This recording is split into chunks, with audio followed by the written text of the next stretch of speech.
Sabi ko nga po sa inyo, sabi ko, ang alam ko lang nagawaan ng mga birth certificate, recto lang po mga kababayan Sa recto, naging small time po Bakit kanyo? Sa Davao, ayan, ibang klase ang presyuhan sa Davao mga bossing. 500,000 bawat pekeng birth certificate sa Davao po mga kababayan. Kaya yung sinasabi natin, simula pa lang bata tayo, no? Pagawa mo sa recto. Small time pala doon. No?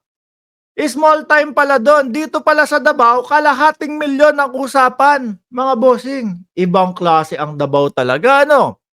Basahin natin. Sa recto, ako paggawa ng lisensya at BIR, sabi ni Mark Rivera. Iba ayan. News, Abante tonight, 500K bawat pekeng birth certificate. Sabi naman po ni Baste Duterte, mga kababayan, ang Davao po ang pinaka-safe na city. Paniwalaan po natin, Baste Duterte ang may sabi niyan Di ba? Kaya nga nagtalaga ng oplantokhang ulit si Baste dyan Kasi laganap ang pinagbabawal na gamot. Pag Baste Duterte yan, 3 araw lang, 7, 8 ang tegi agad.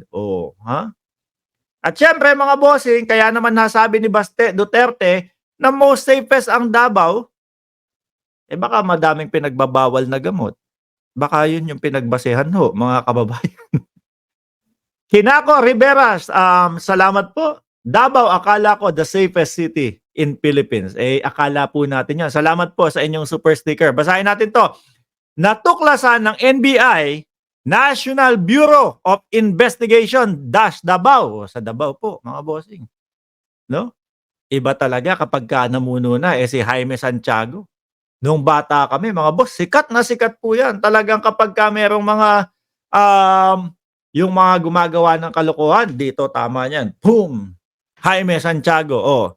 NBI 11 na umaabot sa 500,000 ang singilan para makakuha ng birth certificate ang mga Chinese sa local civil registry sa Davao po, mga kababayan. Biruin nyo yan, ano?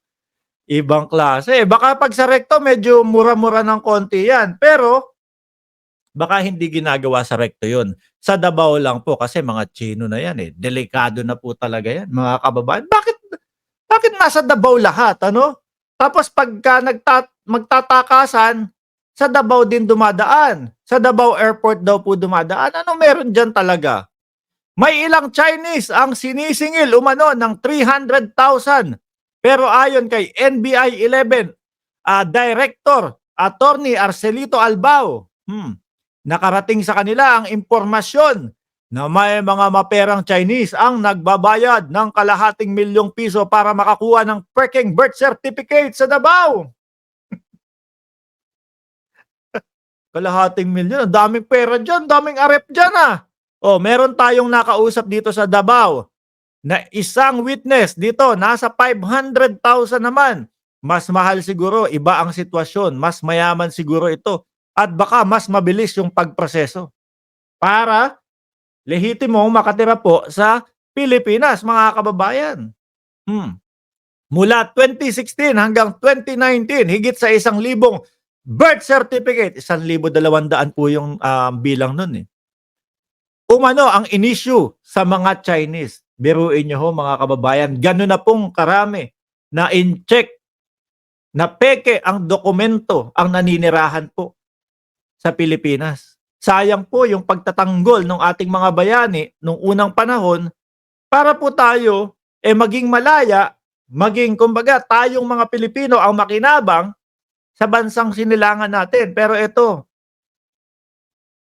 panahon ng ibang administrasyon. Sino bang administrasyon kasi yun? Panahon ng ibang administrasyon. Papasukan lang ng papasukan. At meron pang maluwag Maluwag. Tapos ano ang sasabihin? Yung Pangulong Bongbong Marcos ninyo, weak leader yan. Pero yung Pangulong sinasabi nilang weak leader, yan po ang tumitindig sa West Philippine Sea.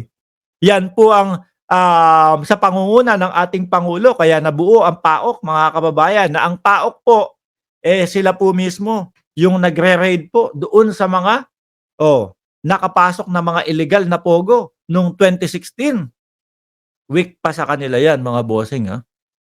Tapos ito sa Davao, Sandamakmak 1,000, 200. Yun pa lang po mga kababayan yung nadidiskubre. Paano pa po kapagka nilaliman pa po? Pagka talagang nilaliman ang investigasyon, baka aabot ng 10,000, 20,000, 10,000,000, 30,000,000 daw sabi ni Badoy. Mamaya pag-usapan po natin yan kay Kibuloy. Tuloy tayo. Nababahala ang opisyal na posibleng maging banta sa seguridad. Correct. Baka mamaya po yung 1,200 na mga Chino na yan, no, na naninirahan na po sa Pilipinas, baka mamaya mga kasundaluhan na pala ng China yan. Sikretong nagsasanay para masakop na ang Pilipinas, mga bossing. Nababahala ang opisyal na posibleng maging banta sa seguridad ng bansa ang pagdagsa ng mga Chinese na nakakuha ng peking birth certificate. Biruin nyo yung Pogo, di ba? Merong ano tawag doon sa ilalim ng Pogo? Parang may firing range pa sila. Bakit kailangan nyo ng gano'n sa Pogo? Baka mamaya mga kasundaluhan na din pala nila doon nag-e-ensayo, nagsasanay, lihim. Ang problema natin dito is pag nakakuha ng birth certificate, they consider themselves as Filipino, after which they can open bank account anywhere sa Pilipinas. Correct. Meron ka ng birth certificate, magkakaroon ka na ng iba't ibang mga ID niyan. Lahat na po ng dokumento, pwede na silang makakuha. Baka one of these days, hindi natin alam, mga kapitbahay natin, puro mga Chinese national, wala na tayong lote o property pag-aari na ng ibang national. Pinatatalupan sa Kamara de Representantes ang paggamit umano ng mga palsipikadong birth certificate. Dapat po yang mga yan, no? Dapat po yang mga yan na bumayad din po ng kalahating milyon o 300,000 o kalahating milyon. Bigyan din ng ano yan. Bigyan din ng kaparusahan po yan. Di ba, Ma'am Tina B? Ma'am Maritel?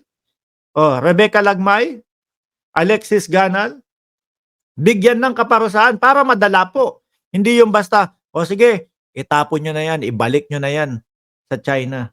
Kailangan makatikim yan ng konting hagupit ng Pilipinas.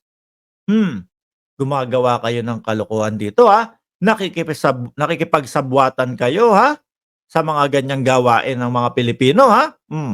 Longko muna kayo bago kayo ipatapon sa inyong bansa. Ano tawag dito? Yan. Sabi pa dito, paggamit umano ng mga palsipikadong birth certificate ng mga dayuhan upang makakuha ng pasaporte na kanilang ginagamit upang makapagtayo ng negosyo at makapagmay-ari ng lupa sa bansa. So wala na yung mga 60-40 na yan. Pilipino na sila Kailangan po yung mga yan na pinag-uugatan ng mga peking mga birth certificate, mga kababayan, kailangan po. Kailangan taasan na din ang parusa ng Pilipinas sa mga gumagawa ng mga ganyan. Ma'am Kirklea, shout out po sa iyo. Good evening po. Paamoy po ng leeg. Ay nako. Anyway, ako kung may isusulong ako, kailangan taasan yung mga kaparusahan po ng mga ganyang tao na gumagawa ng mga ganito. Para may takot, may dala po. Kumbaga, maituturing mo na din po yan mga kababayan na paghuhuda sa ating bansa. No? Rey de los Reyes, ngayon lang kayo nag-isip niyan? Mga sundalo yan? Dumako ho tayo sa pangalawa natin topic. Iwanan natin ito. Sana talagang mas laliman pa ang investigasyon dyan, no? Makita at mahuli yung mga Chinese na nakipagsabwatan para manirahan ng illegal sa ating bansa po. Dapat ikulong yan, sabi ni Ma'am Emma Ordonez. As per neto, shout out sa iyo na pang 240 ang kanyang like.